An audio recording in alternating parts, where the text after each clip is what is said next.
오뚜기 이론, 소확행을 추구할수록 실행력이 작아지는 이유. 별표 마음속에 간직하고 있는 목표가 있는데 자꾸만 하지 않게 되어서 숙제처럼 느껴지는 분들이라면 이 글이 도움이 되리라고 생각합니다. 본인이 부족하다는 걸 인정해야 행동할 수 있다. 자기계발서를 읽으면 하는 말들은 거의 비슷비슷합니다. 그 중에 하나가 실행력을 가져라, 행동하라 입니다. 수많은 자기계발서에서 실행력을 강조하지만 이건 난 오늘부터 실행력 최대로 살아야지 한다고 해서 뚝딱되는 문제가 아닙니다. 사실 어느 정도는 이미 자신에게 답이 나와 있는 부분이라고 생각합니다. 현실에서 대부분은 바로 실행하세요 라는 메시지를 읽고 나서도 거의 행동에 옮기지 않습니다. 그 이유는 균형이 잡혀있기 때문입니다. 즉 당장의 목마름, 부족함이 없기 때문입니다. 말은 그럴싸한데 그게 뭐 되겠어? 해봤자 극소수만 성공하는 거지 뭐. 그거 100% 되는 것도 아니잖아. 균형이 잡혀있다는 건 거의 움직임이 없다는 것입니다. 또한 자신을 움직이게 하는 어떤 자극이 들어온다고 해도 다시 중심을 잡는 쪽으로 행동하게 된다는 걸 뜻합니다.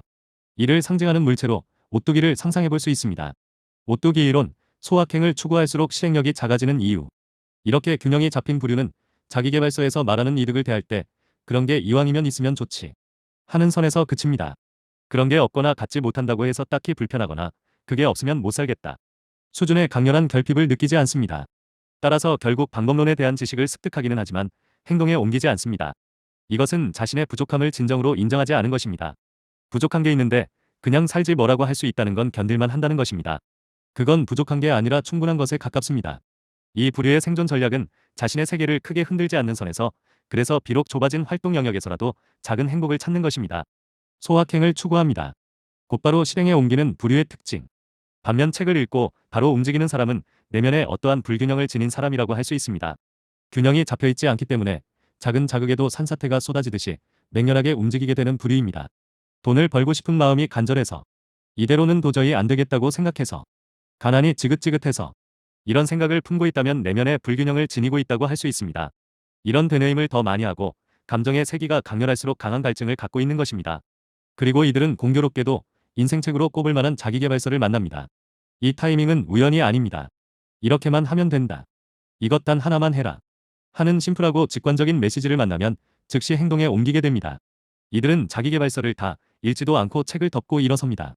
그만큼 불균형이 심하기 때문입니다. 이때 실행이 무조건 좋다는 건 아닙니다. 당장 하라는 메시지가 올바른 길로 인도하는 것일 수도 더 깊은 지하실로 이끄는 내용일 수도 있기 때문이죠.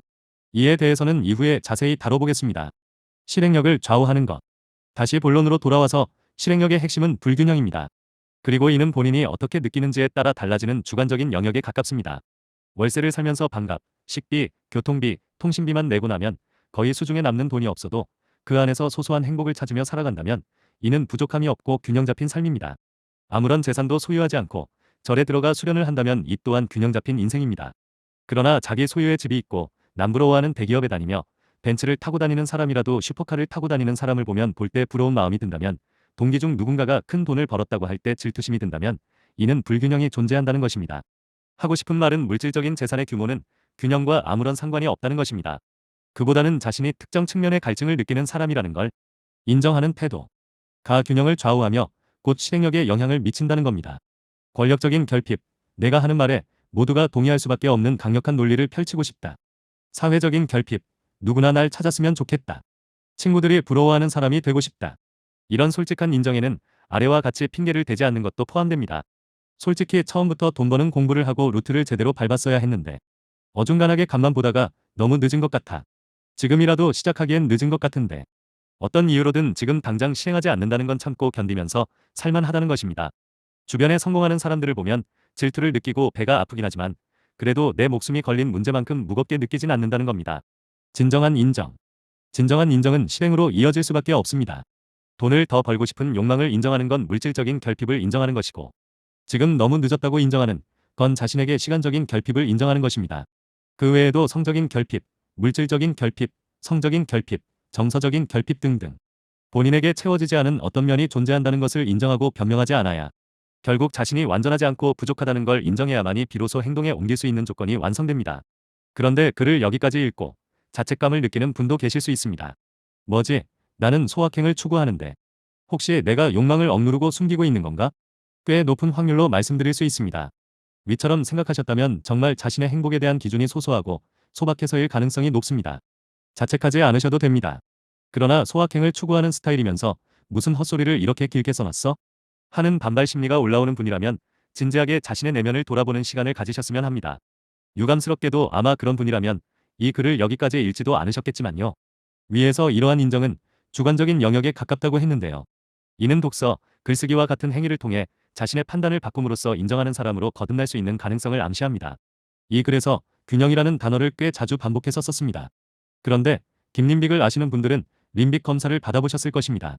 그리고 림빅 검사 결과의 세대 요소 중에 하나는 균형, 밸런스입니다. 균형의 가장 반대편에 있는 모험형은 림빅 유형 중 실행력이 가장 높은 유형이며 균형을 대표하는 보존형은 림빅 유형 중 가장 현상 유지를 추구하는 유형입니다. 이 글을 읽고도 자신이 어디에 속하는지 모르겠다면 자신의 림빅 유형을 토대로 간접적으로 판단해 볼 수도 있을 것입니다. 실행을 하지 않는다는 게 꼭 나쁘다는 것도 아니고 무조건 실행에 옮긴다고 해서 좋은 것이라 생각하지도 않습니다. 그저 본인에게 도움이 되는 내용인지 아닌지 판단하셔서 좋은 점만 흡수해 가신다면 저는 더 바랄 게 없습니다. 아마 여기까지 읽어주신 분들이라면 누구보다 본인을 잘 아는 똑똑한 분들이실 거라 생각합니다. 오늘 하루도 1%더 나아지는 삶을 살아가시느라 고생하셨습니다.